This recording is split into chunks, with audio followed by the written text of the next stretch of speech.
आज हम गंगा नदी की शुरुआत कैसे और कहां से होती है वो जानेंगे। चलिए शुरू करते हैं।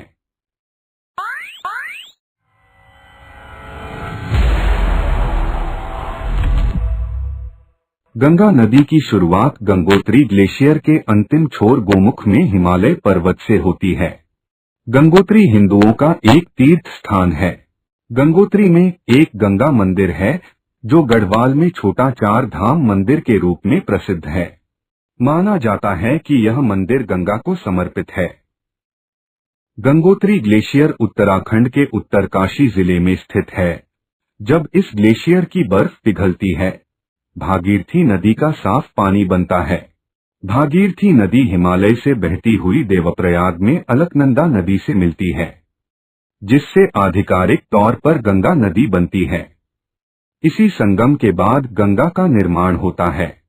पश्चिम बंगाल में गंगा नदी को हुगली बोला जाता है। गंगा नदी पश्चिम बंगाल से बहते हुए बंगाल की खाड़ी में गिरती है। गंगा की कुल लंबाई 2525 किलोमीटर है।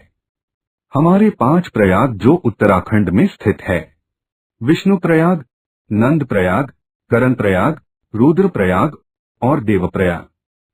गंगा नदी की सहायक नदियां: यमुना, घाघरा, गोमती, गंडक और ब्रह्मपुत्र। गंगा की सबसे बड़ी सहायक नदी यमुना नदी है। गंगा नदी के बारे में कुछ और तथ्य देखे जाते हैं। क्या आप जानते हैं कि गंगा नदी दुनिया की 5वीं सबसे प्रदूषित नदी है? अन्य नदियों की तुलना में गंगा नदी में ऑक्सीजन का स्तर 25% से अधिक है। कहा जाता है कि गंगा के पानी में बैक्टीरिया से लड़ने की विशेष शक्ति होती है। गंगा का जल कभी खराब नहीं होता। दिल्ली के रिसर्च सेंटर में हुए विशेष शोध से पता चला है कि गंगा के पानी में मच्छर पैदा नहीं हो सकते।